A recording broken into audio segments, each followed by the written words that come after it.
Hola, de nuevo con ustedes. Es un verdadero placer acompañarles para que juntos compartamos la riqueza que se extrae de las escrituras, de las reflexiones y enseñanzas que podemos encontrar en la Biblia.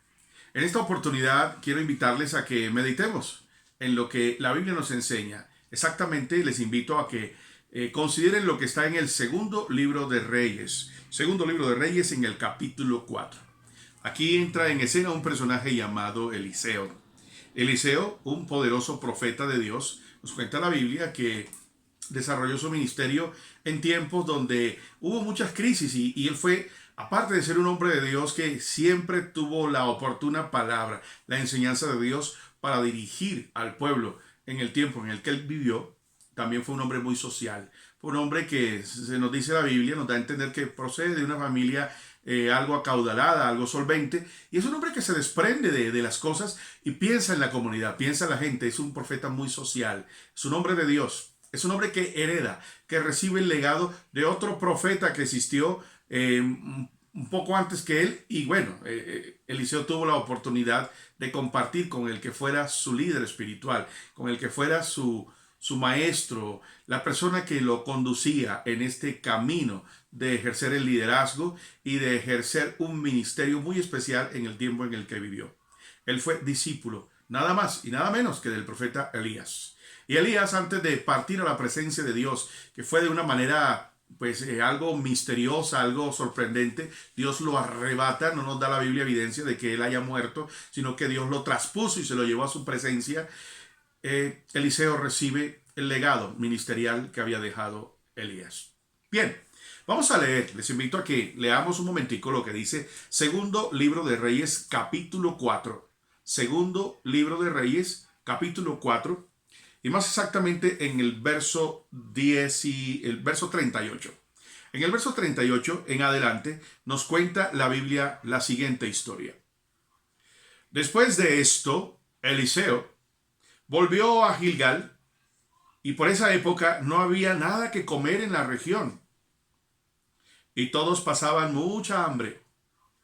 Un día Eliseo estaba sentado con los profetas y le dijo a su sirviente: prepara una olla grande y haz un guiso. Uno de los profetas, que había ido al campo para juntar hierbas, encontró un arbusto silvestre cuyos frutos eran como calabazas. Continúa diciendo la Biblia: llenó su capa con ellas, y cuando llegó a la casa las cortó y las puso en el guiso sin saber qué eran.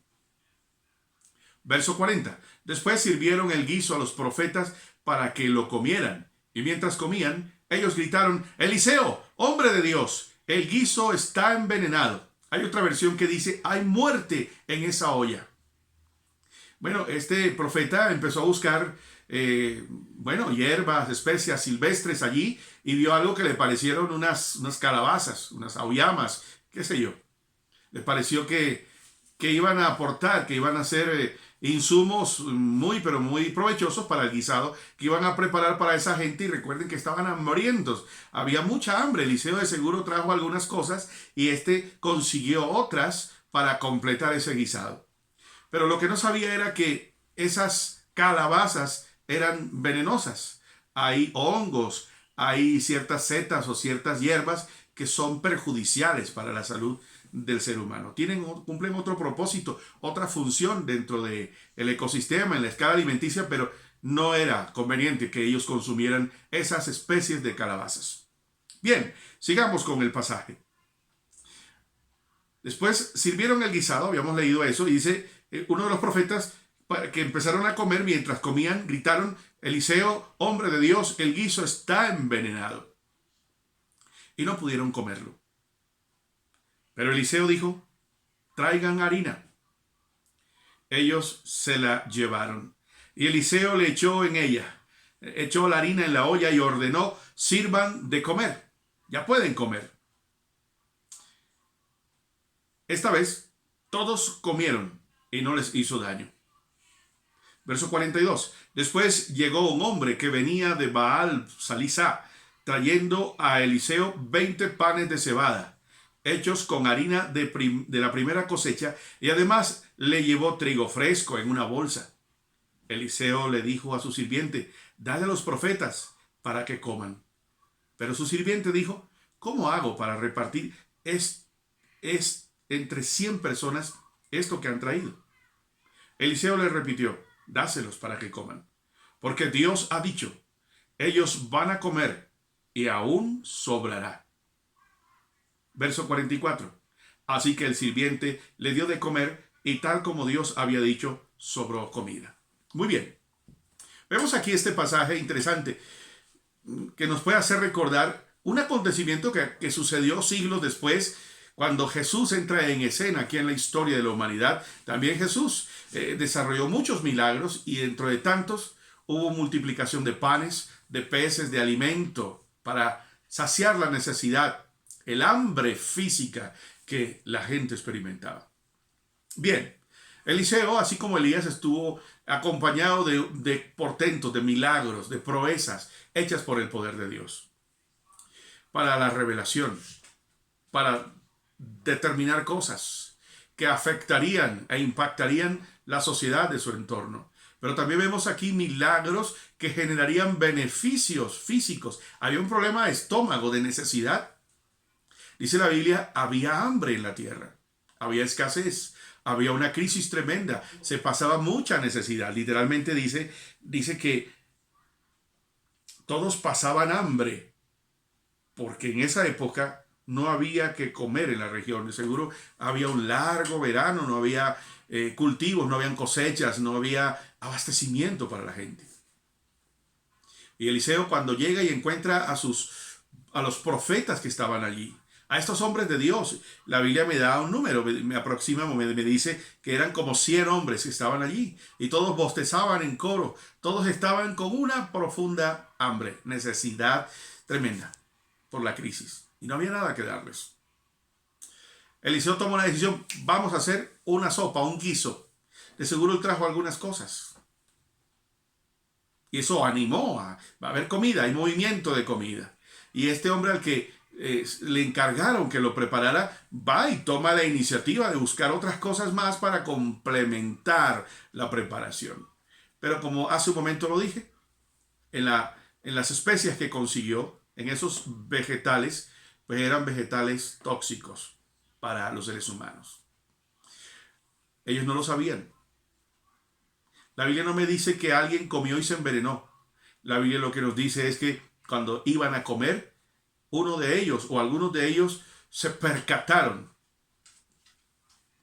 No tanto porque lo comieron y sintieron que estaba dañado o que era algo perjudicial. Dios les mostró. Dios les advirtió, no coman de ello. Me preguntaba, bueno, pero ¿por qué Dios no mostró antes el tema de advertirles antes de la preparación? Sino que se esperó hasta que ya el guisado estuvo hecho.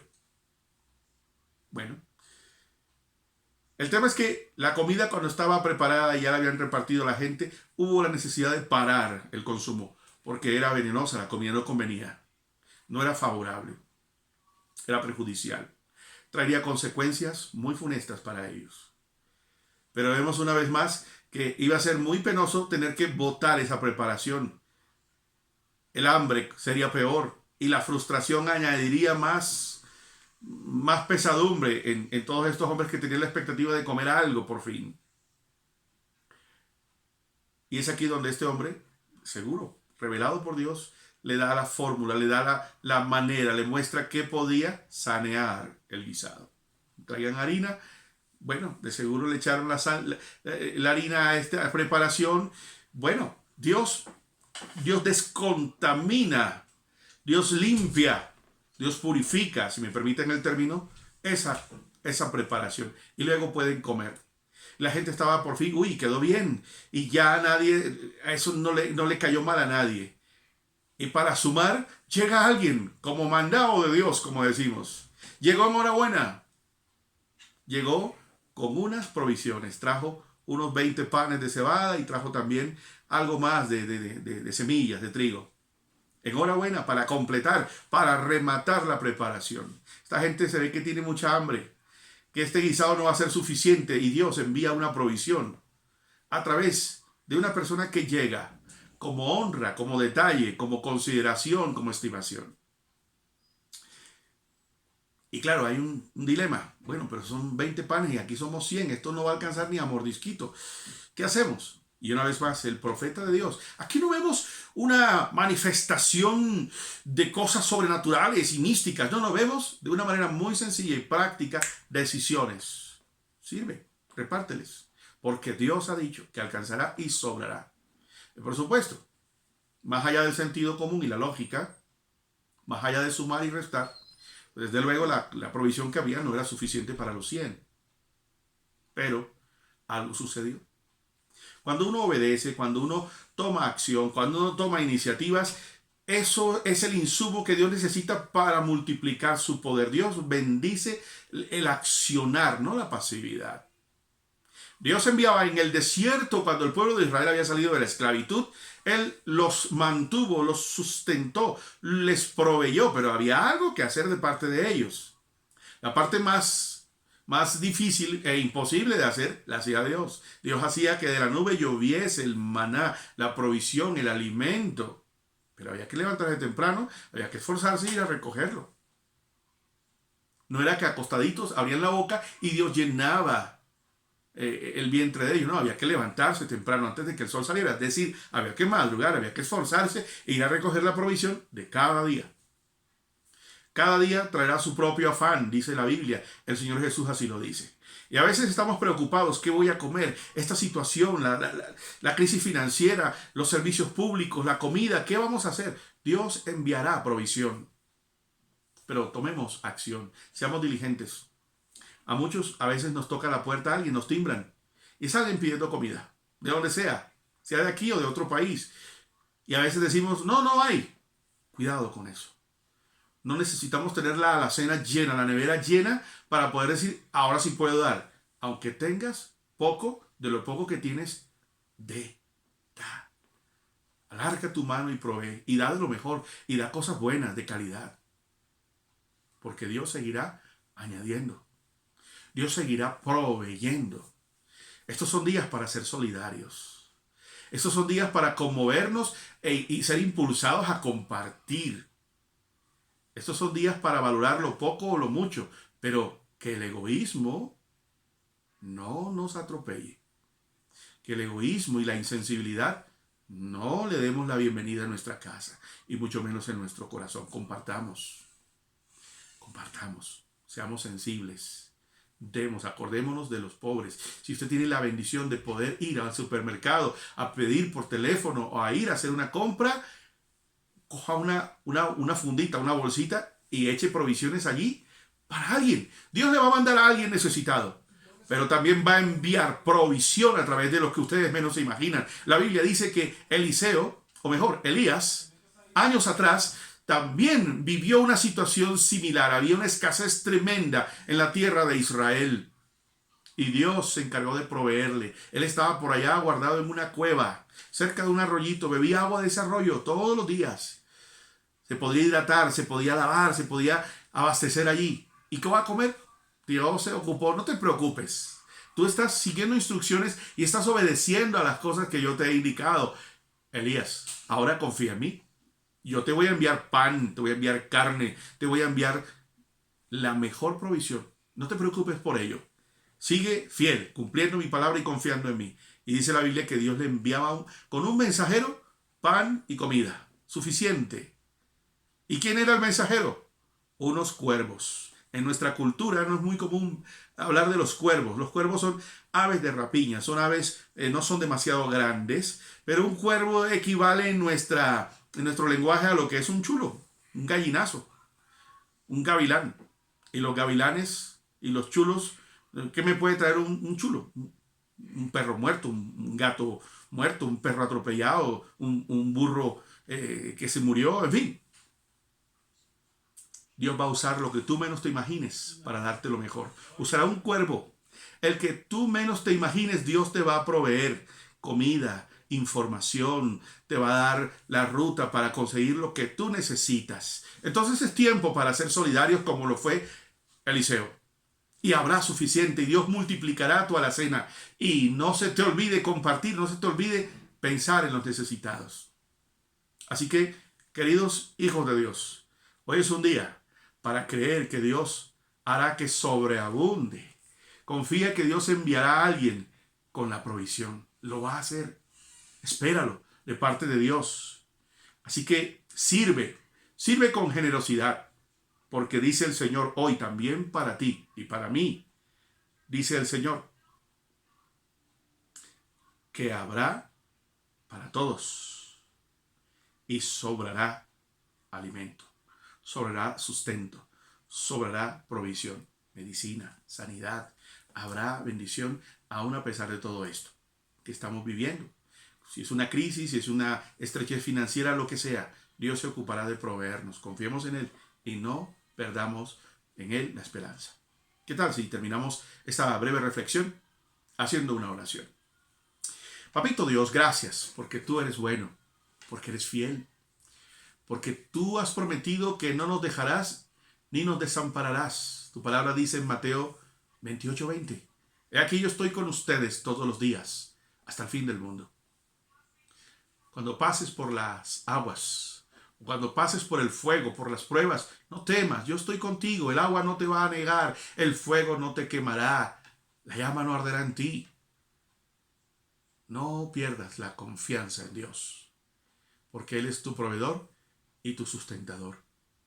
Y aun aquello que sea perjudicial para nosotros, Dios lo va a sanear. Dios lo va a restablecer para que podamos disfrutarlo. Señor, sanea la despensa, la cocina. Sanea la salud de cada discípulo, cada hijito de Dios, cada alma que está en incertidumbre.